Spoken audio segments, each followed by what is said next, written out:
മക്കളെ, welcome back to Xylem learning. Akhila miss ആണ് കേട്ടോ. അപ്പൊ ഇതാ നമ്മുടെ എക്സാം ഒക്കെ ഇങ്ങ് അടുത്തെത്തി അല്ലെ. ഇനി വിരൽ എണ്ണാവുന്ന ദിവസം കൂടിയേ നമുക്കുള്ളൂ നമ്മുടെ ബേസിക് സയൻസിന്റെ എക്സാമിലേക്ക്. അപ്പൊ നമ്മൾ എന്ത് ചെയ്യണം? ആ മാക്സിമം ക്വസ്റ്റ്യൻസ് ഒക്കെ വർക്ക്ഔട്ട് ചെയ്യണം അല്ലെ. പ്രീവിയസ് ഇയർ ക്വസ്റ്റ്യൻസ് ഒക്കെ എത്രത്തോളം നമ്മൾ നോക്കുന്നു അത്രത്തോളം നമ്മൾ എന്താവും, കൂളായിട്ടിരിക്കും അല്ലെ. നമുക്ക് നല്ല ഒരു പേടിയും കൂടാതെ എന്ത് ചെയ്യാൻ പറ്റും, നമ്മുടെ എക്സാമിനെ ഫേസ് ചെയ്യാനും നന്നായിട്ട് ആൻസർ ചെയ്യാനും ഫുൾ മാർക്ക് വാങ്ങിക്കാനും ഒക്കെ പറ്റും അല്ലെ. അപ്പൊ ഇന്ന് മിസ് വന്നിട്ടുള്ളത് നമുക്ക് പഠിക്കാനുള്ള ഒരു ഇമ്പോർട്ടന്റ് ചാപ്റ്റർ ആണ് അല്ലെ, ത്രൂ അലിമെന്ററി കനാൽ അഥവാ അന്നപഥത്തിലൂടെ. അപ്പൊ ഇതിനകത്തുള്ള ഇമ്പോർട്ടന്റ് ആയിട്ടുള്ള അല്ലെങ്കിൽ പ്രീവിയസ് ഇയറിൽ റിപ്പീറ്റ് ആയിട്ട് ചോദിച്ചിട്ടുള്ള ഒരു ഏരിയ ആണ് ഇതിനകത്തുള്ള ഈ കിഡ്നിയുടെ ഒക്കെ പാർട്ട് എന്ന് പറയുന്നത്. അതിനകത്ത് ചോദിച്ചിട്ടുള്ള ആ ക്വസ്റ്റ്യൻസും അതിന്റെ എക്സ്പ്ലനേഷനും ആയിട്ടാണ് മിസ് വന്നിട്ടുള്ളത്. അപ്പൊ നിങ്ങൾ എന്ത് ചെയ്യുക, വീഡിയോ സ്കിപ്പ് ചെയ്യാതെ കാണാം. ഓരോ ക്വസ്റ്റ്യനും എന്താണ് ഇമ്പോർട്ടന്റ് ആണ് കേട്ടോ, പ്രീവിയസ് ഇയർ ക്വസ്റ്റ്യൻസ് ആണ്. അപ്പൊ നമുക്ക് നോക്കിയാലോ. ആദ്യത്തെ ക്വസ്റ്റ്യൻ ഇതാണ്. ഒരു ചിത്രീകരണം ഉണ്ട് അല്ലെ, ഒരു പിക്ചർ അവിടെ കൊടുത്തിട്ടുണ്ട്. എന്നിട്ട് നമ്മളോട് പറയുന്നത് എന്താണ്, ഇത് നോക്കിയിട്ട് നമ്മൾ എന്ത് ചെയ്യുക, അതിനകത്ത് അവിടെ ഇവിടെയൊക്കെ ആയിട്ട് എന്ത് ചെയ്തിട്ടുണ്ട്, ആ ഫില്ല് ചെയ്യാനുണ്ട് അല്ലെ, അത് നമ്മളോട് ഫില്ല് ചെയ്ത് കൊടുക്കാൻ വേണ്ടിയിട്ട് പറഞ്ഞിട്ടുണ്ട്. അപ്പൊ എന്താണ് ആ പിക്ചർ എന്ന് പറഞ്ഞു കഴിഞ്ഞാൽ, ആ സെൻട്രലായിട്ട് ആരുണ്ട്, നമ്മുടെ ബ്ലഡ് അല്ലെ, ഉണ്ട്.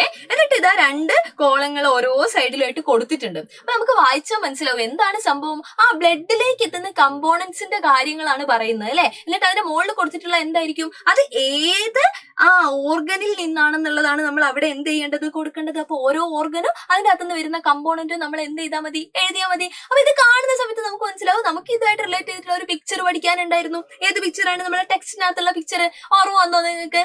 അപ്പൊ അത് നമുക്ക് നോക്കിയാൽ മനസ്സിലാവും. ബ്ലഡിനകത്തേക്ക് ലങ്സിൽ നിന്നാണ് ആര് വരുന്നത്, നമ്മുടെ ഓക്സിജൻ എത്തിക്കുന്നത്. ക്ലിയർ ആണേ. അടുത്തത് കാർബൺ ഡൈ ഓക്സൈഡ് എവിടെ നിന്നാണ് എത്തുന്നത്, നമ്മുടെ സെൽസിൽ നിന്നാണ്.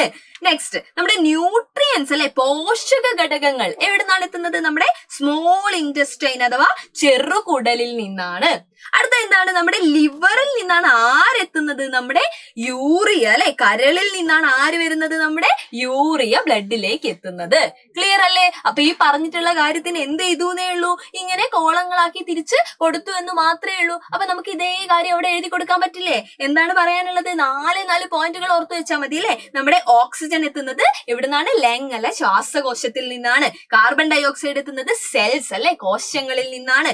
ന്യൂട്രിയൻസ് അഥവാ പോഷകങ്ങൾ എത്തുന്നത് സ്മോൾ ഇൻറ്റസ്റ്റൈൻ അഥവാ ചെറുകുടലിൽ നിന്നാണ്. നമ്മുടെ യൂറിയ എത്തുന്നത് ലിവർ അഥവാ കരളിൽ നിന്നാണ്. സെറ്റ് അല്ലേ മക്കളെ. ഇതേപോലെ ഇതിനകത്ത് ചോദിച്ചിട്ടുള്ള ബി ക്വസ്റ്റ്യൻ എന്താണ്, many components reach the blood അല്ലെ, ഒരുപാട് കമ്പോണൻസ് എവിടെ എത്തുന്നുണ്ട്, ബ്ലഡിൽ എത്തുന്നുണ്ട്. നമുക്കറിയാവുന്ന കാര്യമാണ്. ചോദിച്ചിട്ടുള്ളതാണ് which among them are required for the body. ഈ എത്തുന്ന എല്ലാ കമ്പോണൻസും നമ്മുടെ ബോഡിക്ക് ആവശ്യമുള്ളതാണോ? നമുക്ക് നോക്കിയാൽ അറിയാലേ ഏതൊക്കെ കമ്പോണൻസ് ആണ് ഉള്ളത്. നമ്മുടെ ഓക്സിജൻ ഉണ്ട്, കാർബൺ ഡൈ ഓക്സൈഡ് ഉണ്ട്, യൂറിയ ഉണ്ട്, ന്യൂട്രിയൻസ് അഥവാ പോഷകങ്ങളുണ്ട്. ഇതെല്ലാം നമ്മുടെ ബോഡിക്ക് ആവശ്യമുള്ളതാണോ? അല്ല അല്ലെ. അപ്പൊ ഏതൊക്കെ കമ്പോണൻസ് ആണ് നമ്മുടെ ബോഡിക്ക് ആവശ്യമുള്ളത്, നമ്മുടെ ഓക്സിജനും ന്യൂട്രിയൻസും ആണ് അല്ലെ. ഓക്സിജനും പോഷകങ്ങളുമാണ് നമ്മുടെ ശരീരത്തിന് ഈ ബ്ലഡിൽ എത്തുന്നതിന്റെ അകത്തുനിന്ന് ആവശ്യമുള്ളത്. ക്ലിയർ അല്ലേ. അങ്ങനെയാണെങ്കിൽ അടുത്ത ക്വസ്റ്റ്യൻ എന്താ നോക്കിയേ, how are the unwanted substance expelled അല്ലെ. ഈ ആവശ്യമില്ലാത്ത കമ്പോണൻസ് ഉണ്ടല്ലോ, അതെങ്ങനെയാണ് ഈ ബ്ലഡിൽ നിന്ന് നമ്മൾ ഒഴിവാക്കുന്നതെന്നാണ് ചോദിച്ചിട്ടുള്ളത്. ഏതൊക്കെയാണ് ആവശ്യമില്ലാത്ത ആളുകൾ? നമുക്കറിയാം നമ്മുടെ കാർബൺ ഡൈ ഓക്സൈഡും നമുക്ക് ആവശ്യമില്ല, നമ്മുടെ യൂറിയയും നമുക്ക് ആവശ്യമില്ല അല്ലെ. ഓക്സിജനും ന്യൂട്രിയൻസും അല്ലെ, പോഷകങ്ങളും മാത്രമേ നമുക്ക് ആവശ്യമുള്ളൂ. കാർബൺ ഡൈ ഓക്സൈഡും നമുക്ക് ആവശ്യമില്ല, യൂറിയയും നമുക്ക് ആവശ്യമില്ല. അപ്പൊ നമ്മളോട് ചോദിച്ചിട്ടുള്ളത് അതെങ്ങനെ നമ്മൾ ഒഴിവാക്കും എന്നാണ്. അപ്പൊ നമുക്കറിയാം കാർബൺ ഡൈ ഓക്സൈഡ് നമ്മൾ എങ്ങനെയാ ഒഴിവാക്കുന്നത്, റെസ്പിറേഷൻ വഴിയാണ് അല്ലെ. നമ്മൾ ശ്വാസം എടുക്കുന്നുണ്ട്, ശ്വാസം പുറത്തേക്ക് വിടുന്നുണ്ട്. ആ പുറത്തേക്ക് വിടുന്ന കൂട്ടത്തിൽ നമ്മൾ ആരാണ് പുറന്തള്ളുന്നത്, നമ്മുടെ കാർബൺ ഡൈ ഓക്സൈഡ്. അപ്പൊ ശ്വസനത്തിലൂടെ, റെസ്പിറേഷനിലൂടെ നമുക്ക് ആരെ ഒഴിവാക്കാം, കാർബൺ ഡൈ ഓക്സൈഡിനെ നമുക്ക് ഒഴിവാക്കാം. ആ ഒരു പോയിന്റ് കിട്ടിയല്ലോ. അപ്പൊ അടുത്ത നമ്മൾ ആരെ കാര്യം പറയണം, യൂറിയയുടെ കാര്യം പറയണം അല്ലെ. എങ്ങനെയാ ഈ യൂറിയ പുറത്താവുന്നത്, അല്ലെങ്കിൽ എങ്ങനെയാ നമ്മൾ യൂറിയനെ പുറന്തള്ളുന്നത്, എങ്ങനെയാ തള്ളുന്നത്, അത് മനസ്സിലാക്കണമെങ്കിൽ നമ്മൾ ആരുടെ പ്രവർത്തനം പഠിക്കണം, നമ്മുടെ കിഡ്നി അല്ലെ, നമ്മുടെ വൃക്കയുടെ പ്രവർത്തനം നമ്മൾ പഠിക്കണം. ഈ വൃക്കയിൽ ഇതാ നിങ്ങൾക്ക് നോക്കിയാൽ അറിയാം, ഇവിടെ ഇതുവഴിയാണ് നമ്മൾ എന്ത് പോകുന്നത്, ബ്ലഡ് അല്ലെ. ആ ബ്ലഡിൽ എന്തൊക്കെയുണ്ട്, നമ്മൾ ഈ പറഞ്ഞിട്ടുള്ള യൂറിയയും വാട്ടറും അതേപോലെ സോൾട്ട് അല്ലെ, അതർ കമ്പോണൻസ് ഒക്കെ കൂടിയ അളവിലുണ്ട്. അത് നമ്മുടെ വൃക്കേന്റെ ഉള്ളിലേക്ക് എത്തും. ആ വൃക്കേന്റെ ഉള്ളിലേക്ക് അത് പോയി കഴിഞ്ഞാൽ അവിടെ വെച്ചിട്ട് എന്ത് നടക്കുന്നുണ്ട്, അങ്ങനെ അരിച്ചരിച്ചരിച്ചരിച്ച് അരിച്ചെടുക്കുന്നുണ്ട് അല്ലെ. ആ അരിച്ചെടുക്കുക അല്ലെങ്കിൽ ആ ഫിൽട്രേഷൻ ഒക്കെ കഴിഞ്ഞതിന് ശേഷമുള്ള ബ്ലഡ് ആണ് ഇതുവഴി എന്ത് ചെയ്യുന്നത്, പുറത്തേക്ക് പോണത്. ആ ബ്ലഡിന്റെ പ്രത്യേകത എന്താണ്? നേരത്തെ പറഞ്ഞ അത്രയും അളവ് യൂറിയയും വാട്ടറും സോൾട്ടും ഒന്നും അതിലുണ്ടാവില്ല. അതിന്റെ അകത്ത് അതിന്റെ ഒക്കെ അളവ് എന്ത് ചെയ്യും, വളരെ കുറയാൻ തുടങ്ങും. കാരണം ഇവിടെ വെച്ച് എന്ത് നടന്നിട്ടുണ്ട്, നമ്മുടെ ഫിൽട്രേഷൻ നടന്നിട്ടുണ്ട്. സെറ്റ് അല്ലേ? അതാണല്ലോ നമ്മുടെ കിഡ്നി അല്ലെങ്കിൽ വൃക്കയുടെ ധർമ്മം അല്ലെങ്കിൽ അതിന്റെ ഫംഗ്ഷൻ എന്ന് പറയുന്നത്. അപ്പൊ ഇതിലേ വന്ന ബ്ലഡ് എന്ത് ചെയ്തു, ഇതിനൊക്കെ ഇവിടുന്ന് അരിച്ചു മാറ്റിയിട്ട് ഇതിലേ തിരിച്ചു പോയി അല്ലേ. അപ്പൊ ഈ അരിച്ചു മാറ്റി എന്ന് പറയുന്ന സാധനങ്ങൾ ഉണ്ടല്ലോ, നമ്മൾ ഈ പറഞ്ഞിട്ടുള്ള യൂറിയയും ബാക്കി കമ്പോണൻസും ഒക്കെ, എക്സസ് ആയിട്ടുള്ള വാട്ടറും ഒക്കെ, അതൊക്കെ എന്ത് ചെയ്യുന്നു, ഇതുവഴി പുറന്തള്ളുന്നു അല്ലെ. ഇത് നമ്മൾ എന്താണ്, യുറേറ്റർ അഥവാ നമ്മുടെ മൂത്രവാഹിയാണ്. അപ്പൊ യൂറിൻ ആയിട്ടാണ് ഇത് എന്ത് ചെയ്യുന്നത്, നമ്മുടെ ശരീരത്തിൽ നിന്ന് പുറത്തേക്ക് പോകുന്നത്. സെറ്റ് അല്ലേ മക്കളെ? അപ്പൊ എന്താണ്, നമ്മുടെ ബോഡിക്ക് ആവശ്യമില്ലാത്ത, നമ്മുടെ ബ്ലഡിൽ എത്തുന്ന അനാവശ്യമായിട്ടുള്ള അല്ലെ, നമുക്ക് ആവശ്യമില്ലാത്ത യൂറിയയും എക്സസ് ആയിട്ടുള്ള വാട്ടറും അതുപോലെ ബാക്കി കമ്പോണൻസും ഒക്കെ എന്ത് ചെയ്യുന്നു, നമ്മുടെ കിഡ്നി അല്ലെ, വൃക്കയാണ് അവിടെ എന്ത് ചെയ്യുന്നത്, വർക്ക് ചെയ്യുന്നത്. എന്നിട്ട് അത് എന്ത് ചെയ്യുന്നു, നമ്മുടെ യൂറിൻ വഴി അത് എന്ത് ചെയ്യുന്നു, പുറത്തേക്ക് പോകുന്നു. സെറ്റ് അല്ലേ? ക്ലിയർ ആയിട്ട് നമുക്ക് എഴുതാൻ പറ്റുമല്ലോ. അങ്ങനെയാണെങ്കിൽ ഇതിന്റെ അടുത്ത ക്വസ്റ്റ്യൻ നോക്കാം നമുക്ക്. അല്ലെങ്കിൽ ഇതിന്റെ ആൻസർ ഇതാ മിസ് ഇവിടെ കൊടുത്തിട്ടുണ്ട്. Kidney is the major excretory organ in the body. നമ്മളിപ്പോ പറഞ്ഞ അതേ കാര്യം തന്നെയാണ്. നമ്മുടെ വൃക്കയാണ് എന്ത്, പ്രധാനപ്പെട്ടിട്ടുള്ള ഒരു വിസർജന അവയവം അല്ലെ. അപ്പൊ എന്താണ്, എക്സസ് ആയിട്ടുള്ള യൂറിയയും വാട്ടറും സോൾട്സും മറ്റു കമ്പോണൻസും ഒക്കെ എന്ത് ചെയ്യാണ്, ഇതുവഴി ഫിൽട്ടർ ചെയ്യും, നമ്മുടെ യൂറിൻ വഴി അത് എന്ത് ചെയ്യുകയും ചെയ്യാണ്, പുറത്തേക്ക് പോവുകയും ചെയ്യാണ്. നമ്മൾ പറഞ്ഞിട്ടുള്ളത് ഒരു പോയിന്റ് ആക്കിയിട്ട് അവിടെ കൊടുത്തു എന്നേ ഉള്ളൂ. നിങ്ങൾക്ക് ആൻസർ എഴുതാൻ പറ്റുമല്ലോ. എന്റെ മക്കൾക്ക് യാതൊരു ബുദ്ധിമുട്ടും ഇല്ലാന്ന് വിചാരിക്കുകയാണ്. നമ്മൾ അടുത്ത ക്വസ്റ്റ്യനിലേക്ക് പോവാണ്. അടുത്ത ക്വസ്റ്റ്യൻ നിങ്ങൾ നോക്കുക. ഇപ്പൊ ചോദിച്ചിട്ടുള്ള അതേ ക്വസ്റ്റ്യൻ വേറൊരു മോഡലില് വേറൊരു ക്വസ്റ്റ്യൻ പേപ്പറിൽ ചോദിച്ചിരിക്കുകയാണ്. നിങ്ങൾ നോക്കിയേ, എന്താണ് അവിടെ പ്രത്യേകത? ഇവിടെ പിക്ചർ ആയിട്ടാണ് ചോദിച്ചിട്ടുള്ളത് അല്ലെ. നോക്കിയാൽ നിങ്ങൾ ഓരോ ഓർഗന്റെയും എന്ത് കൊടുത്തിട്ടുണ്ട്, ഇവിടെ പിക്ചർ കൊടുത്തിട്ടുണ്ട്. ഇത് നമ്മുടെ എന്താണ്, ലങ്സ് ആണ്, ഇത് നമ്മുടെ ലിവർ ആണ്, ഇത് നമ്മുടെ സെൽസ് ആണ്, ഇത് നമ്മുടെ സ്മോൾ ഇൻറ്റസ്റ്റൈൻ അല്ലെ, ചെറുകുടലാണ്. ഇത്രയും കാര്യങ്ങൾ അവിടെ കൊടുത്തിട്ടുണ്ട്. ഇതിന്റെ പേരൊന്നും അവിടെ തന്നിട്ടില്ല കേട്ടോ, പിക്ചർ മാത്രമേ തന്നിട്ടുള്ളൂ. ചോദ്യം ഇതായിരുന്നു, എന്താണ്, ഓരോ അവയവവും തിരിച്ചറിയുക. നമ്മളിപ്പോ പറഞ്ഞു കഴിഞ്ഞു അല്ലെ, അവയവം ഏതാന്ന് നമ്മൾ പറഞ്ഞു. അടുത്ത എന്താണ്, ഓരോ അവയവത്തിൽ നിന്നും രക്തത്തിലെത്തുന്ന ഘടകങ്ങൾ കാണുക, എന്നിട്ട് അതിൽ എന്തെങ്കിലും തെറ്റുണ്ട് തിരുത്താൻ വേണ്ടിയിട്ടാണ് പറഞ്ഞിട്ടുള്ളത്. അതായത് ഓരോ ഓർഗനിൽ നിന്നും ബ്ലഡിലേക്ക് എത്തുന്ന കമ്പോണൻസ് അവിടെ അവർ ഏരോ മാർക്കിന്റെ സൈഡിൽ കൊടുത്തിട്ടുണ്ട്. അതിൽ എന്തുണ്ട്, മിസ്റ്റേക്സ് ഉണ്ട്. ആ മിസ്റ്റേക്സ് നമ്മൾ എന്ത് ചെയ്യണം, തിരുത്തണം. ആ മിസ്റ്റേക്സ് തിരുത്തണമെങ്കിൽ മിസ് ഫസ്റ്റ് ക്വസ്റ്റ്യൻ പറഞ്ഞ പോലെ തന്നെയാണ് അത് അല്ലെ. അതിന് ഈ ഒരു പിക്ചർ മാത്രം നമ്മൾ എന്ത് ചെയ്താൽ മതി, അറിഞ്ഞിരുന്നാൽ മതി. ഇപ്പൊ പറഞ്ഞതുപോലെ ബ്ലഡിലേക്ക് എന്താണ്, നമ്മുടെ ലങ്സിൽ നിന്ന് വരുന്നത് ഓക്സിജൻ ആണ്, നമ്മുടെ സെൽസിൽ നിന്ന് വരുന്നത് കാർബൺ ഡൈ ഓക്സൈഡ് ആണ്, നമ്മുടെ ലിവറിൽ നിന്ന് വരുന്നത് യൂറിയ ആണ്, നമ്മുടെ സ്മോൾ ഇൻറ്റസ്റ്റൈൻ ചെറുകുടലിൽ നിന്ന് വരുന്നത് എന്താണ്, ന്യൂട്രിയൻസ് അഥവാ പോഷകങ്ങളാണ്. അപ്പൊ ഈ തെറ്റിച്ചിട്ടുള്ള സാധനങ്ങൾ നമ്മൾ എന്ത് ചെയ്ത് കൊടുത്താൽ മതി, മാറ്റി എഴുതി കൊടുത്താൽ മതി. ക്ലിയർ അല്ലേ മക്കളെ? അപ്പൊ ആ ഏരിയയുടെ ഇമ്പോർട്ടൻസ് കാണിക്കാൻ വേണ്ടിയിട്ടാണ് മിസ് വീണ്ടും ആ ക്വസ്റ്റ്യൻ എന്ത് ചെയ്തത്, എടുത്തിട്ടത് കേട്ടോ. മിസ്സിനും അറിയാം എന്താണ് സെയിം ആൻസർ ആണ് വരിക എന്നുള്ളത്. പക്ഷെ നിങ്ങൾ മനസ്സിലാക്കുക, അത്രയും ഇമ്പോർട്ടന്റ് ആണ് നമ്മൾ ഈ ചാപ്റ്ററും ഈ ഏരിയയും കേട്ടോ. റിപ്പീറ്റഡ് ആയിട്ട് എന്ത് ചെയ്തു, ഒരേപോലെയുള്ള ക്വസ്റ്റ്യൻസ് തന്നെ ചോദിച്ചിട്ടുണ്ട് അല്ലെ. അപ്പൊ സെറ്റ് ആക്കി വെക്കുക, സെറ്റ് ആക്കി പഠിച്ചു വെക്കുക, യാതൊരു പ്രശ്നങ്ങളും ഇല്ല കേട്ടോ. ഇതിന്റെ ബി പാർട്ട് നോക്കാം നമുക്ക്. ബി പാർട്ട് എന്താണ്, how do the urea and the carbon dioxide reaching the blood is eliminated. നേരത്തെ നമ്മളെടുത്ത് ചോദിച്ചിട്ടുള്ളത് അൺവാണ്ടഡ് ആയിട്ടുള്ള സബ്സ്റ്റൻസ് എങ്ങനെയായിരുന്നു എലിമിനേറ്റ് ചെയ്യാന്നായിരുന്നു. അത് ഏതാന്ന് നമ്മളടുത്ത് പറഞ്ഞില്ല. പക്ഷെ ഇവിടെ നേരെ തിരിച്ച് എന്ത് പറഞ്ഞു, നമ്മളോട് ആ സബ്സ്റ്റൻസിന്റെ പേര് വരെ പറഞ്ഞു. എന്നിട്ട് നമ്മളോട് ചോദിക്കുകയാണ് ഇതെങ്ങനെയാണ് നമ്മൾ എന്ത് ചെയ്യുന്നത്,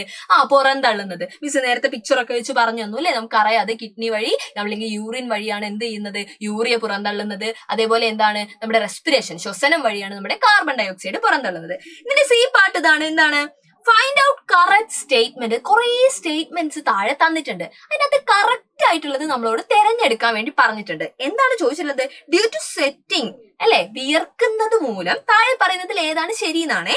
Body temperature is regulated, digestion is made easy, excess water and salt are expelled, prevents dehydration. എന്താണ് ചോദിച്ചിട്ടുള്ളത്, നമ്മൾ വിയർക്കുന്നത് വഴി ശരീര താപനില നിയന്ത്രിക്കപ്പെടുന്നുണ്ട്, ദഹനം എളുപ്പമാക്കുന്നു, അധികമായിട്ടുള്ള ജലവും ലവണങ്ങളും നമ്മൾ എന്ത് ചെയ്യുന്നു, അതുവഴി പുറന്തള്ളുന്നു, നിർജ്ജലീകരണം തടയുന്നു. അപ്പൊ 4 പോയിന്റ്സ് അല്ലെ, 4 സ്റ്റേറ്റ്മെന്റ് ആണ്, 4 പ്രസ്താവനകളാണ്. ഇതിൽ ഏതാണ് ശരിയായത്, സ്വെറ്റിംഗ് അല്ലെങ്കിൽ വിയർപ്പുമായി ബന്ധപ്പെട്ട് ഇതിൽ ഏതാണ് ശരിയായത് എന്നാണ് ചോദിച്ചിട്ടുള്ളത്. അപ്പൊ നമുക്കറിയാം നമ്മുടെ സ്കിൻ അല്ലെ, നമ്മുടെ ത്വക്കിലുള്ള സ്വെറ്റ് ഗ്ലാൻസ്, വിയർപ്പ് ഗ്രന്ഥിയാണ് എന്തുണ്ടാക്കുന്നത്, നമ്മുടെ വിയർപ്പ് അല്ലെങ്കിൽ സ്വെറ്റ് പ്രൊഡ്യൂസ് ചെയ്യുന്നത് അല്ലെ. അപ്പൊ ഇത് എന്തിനൊക്കെ നമ്മുടെ സഹായിക്കുന്നുണ്ട്, അല്ലെങ്കിൽ എന്തൊക്കെയാണ് അവിടെ നടക്കുന്നത്, എക്സസ് ആയിട്ടുള്ള വാട്ടറും സോൾട്സും അല്ലെ, ജലവും ലവണവും ഒക്കെ പുറന്തള്ളാൻ വേണ്ടിയിട്ട്, അല്ലെങ്കിൽ പുറന്തള്ളുന്നത് എന്ത് വഴിയാണ്, നമ്മുടെ ഈ വിയർപ്പ് വഴി അല്ലെങ്കിൽ സ്വെറ്റിംഗ് വഴി നടക്കുന്നുണ്ട്. അതേപോലെ എന്താണ്, sweating helps to regulate and maintain body temperature അല്ലെ, നമ്മുടെ ബോഡി ടെമ്പറേച്ചർ ശരീര താപനില ക്രമീകരിച്ച് കൊണ്ടുപോകാനും എന്ത് ഹെൽപ്പ് ചെയ്യുന്നുണ്ട്, നമ്മൾ ഈ പറഞ്ഞിട്ടുള്ള വിയർപ്പ് ഹെൽപ്പ് ചെയ്യുന്നുണ്ട്. അപ്പൊ ഈ തന്നിട്ടുള്ള തന്നിട്ടുള്ളതിൽ ശരിയായിട്ടുള്ള പ്രസ്താവനകൾ സ്റ്റേറ്റ്മെന്റ്സ് ഏതൊക്കെയാണ്?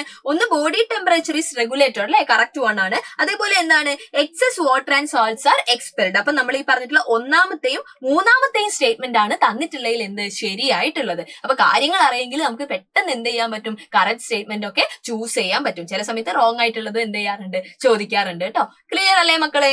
ഇനി ഇതേ പാട്ടിൽ നിന്ന് നമ്മുടെ കിഡ്നിയുടെ പാട്ടിൽ നിന്ന് ചോദിച്ചിട്ടുള്ള അടുത്ത ഒരു ക്വസ്റ്റ്യനും കൂടെ നമ്മൾ ഡിസ്കസ് ചെയ്യാൻ പോവാണ്. ഇങ്ങനെ ഒരു പിക്ചർ തന്നിട്ടുണ്ട്. ഈ പിക്ചർ നമുക്കറിയാം നമ്മുടെ ടെക്സ്റ്റിലുള്ള സെയിം പിക്ചർ ആണ് അല്ലെ. എന്നിട്ട് എന്താ ചോദിച്ചിട്ടുള്ളത്? ചിത്രം നിരീക്ഷിച്ചിട്ട് എന്ത് അടയാളപ്പെടുത്തുക? ഭാഗങ്ങൾ അടയാളപ്പെടുത്തുക. അത് നമുക്ക് ചെയ്യാൻ പറ്റും അല്ലെ. ആ ചിത്രം നിരീക്ഷിച്ചിട്ട് എന്ത് ചെയ്യുക? അതിന്റെ പാർട്സ് ഏതൊക്കെയാന്നുള്ളത് നമ്മൾ ഐഡന്റിഫൈ ചെയ്യുക, അത് അടയാളപ്പെടുത്തുക.